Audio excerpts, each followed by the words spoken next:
नमस्कार दोस्तों।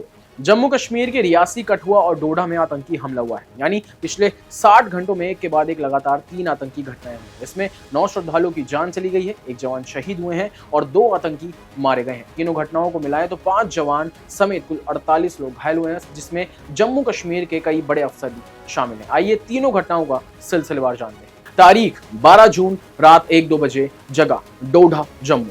यहाँ आतंकियों ने भद्रवा पठानकोट मार्ग पर 4 राष्ट्रीय राइफल्स और पुलिस की जॉइंट चेकपोस्ट पर फायरिंग की। 5 जवान और एक स्पेशल पुलिस ऑफिसर यानी एसपीओ घायल हुए। साथ ही हमले की जिम्मेदारी आतंकवादी संगठन कश्मीर टाइगर्स ने ली है। तारीख 12 जून देर शाम 8 बजे, कठुआ, जम्मू।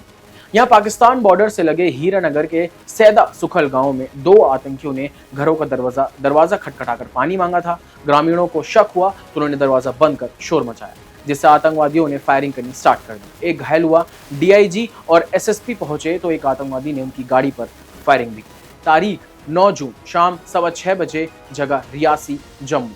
मोदी सरकार के शपथ के दिन कंदा इलाके में शिवखोड़ी से कटरा जा रही बस पर आतंकियों ने 25 से 30 राउंड फायरिंग की। इसमें ड्राइवर को गोली लगी, बस खाई में गिरी। 9 श्रद्धालुओं की मौत हो गई, 41 लोग घायल हो गए। पुलिस ने संदिग्ध आतंकी का स्केच जारी किया है। 20 लाख रुपए का इनाम रखा है। साथ ही 200 से ज्यादा लोगों को हिरासत में लेकर पूछताछ भी की है, और जिससे सर्च ऑपरेशन अभी भी जारी है। अब शपथ ग्रहण के तुरंत बाद 3 दिन में 3 बड़े आतंकी हमलों के बाद जगह जगह मुस्तैदी बढ़ा दी गई है। जहां वैष्णो देवी रूट की सुरक्षा बढ़ाई गई है, श्रद्धालुओं को सावधानी बरतने की सलाह भी दी गई है। जैसे रियासी से कटरा के 30 किलोमीटर मार्ग पर सुरक्षा बलों की संख्या बढ़ाई गई। इस रूट पर चलने वाली हर बस में 2 सुरक्षाकर्मी तैनात किए गए हैं। रियासी से कटरा के बीच 5 और जगहों पर बैरिक बनाए जा रहे हैं। वैष्णो देवी श्रद्धालुओं को यात्रा के दौरान सावधानी रखने की सलाह दी गई है। रात में यात्रा करने से बचने, जंगलों के पास ना रुकने और केवल आवासीय क्षेत्रों में ठहरने की एडवाइस दिया गया है। अमरनाथ की तरह ही वाहनों और यात्रियों को ट्रैक करने के लिए रेडियो फ्रीक्वेंसी आइडेंटिफिकेशन यानी RFID टैग करने पर विचार किया जा रहा है। अब इस पर उधमपुर से सांसद जितेंद्र सिंह ने अपने सोशल मीडिया प्लेटफॉर्म एक्स पर एक पोस्ट में लिखा कि मैं अंतर्राष्ट्रीय सीमा के नजदीक हीरानगर सेक्टर के सैदा गांव में एक घर पर हुए आतंकी हमले के मद्देनजर कठुआ के डिप्टी कमिश्नर राकेश मिन्हास और एसएसपी कठुआ अनायत अली चौधरी के संपर्क में हूं। जिस घर पर हमला हुआ था उसका मालिक, जिसका नाम अभी तक खुलासे में नहीं आया है, वो भी मोबाइल फोन पर मेरे संपर्क में है। संयुक्त पुलिस और अर्धसैनिक अभियान चल रहा है।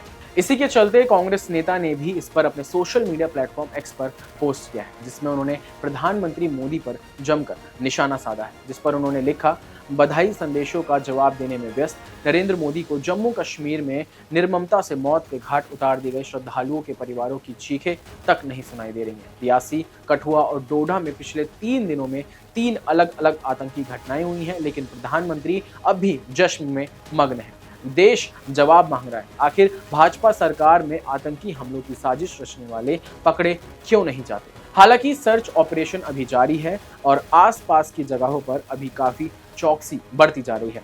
लगातार सेना के जवान मुस्तैदी से सर्च ऑपरेशन चला रहे हैं। साथ ही लोगों से ये भी कहा जा रहा है कि किसी भी मिस इन्फॉर्मेशन में बिलीव ना किया जाए और कुछ सूचना मिलते ही तुरंत सरकार और स्थानीय चौकी से संपर्क किया जाए। लेकिन शपथ ग्रहण के तुरंत बाद 3 दिन में 3 लगातार आतंकी हमले किस तरफ इशारा करते हैं? 2 आतंकवादी पहले ही ढेर हो चुके हैं। हालांकि इस खबर में बस इतना ही। इस खबर से जुड़े रहने के लिए देखते रहिए क्लिक इंडिया। धन्यवाद।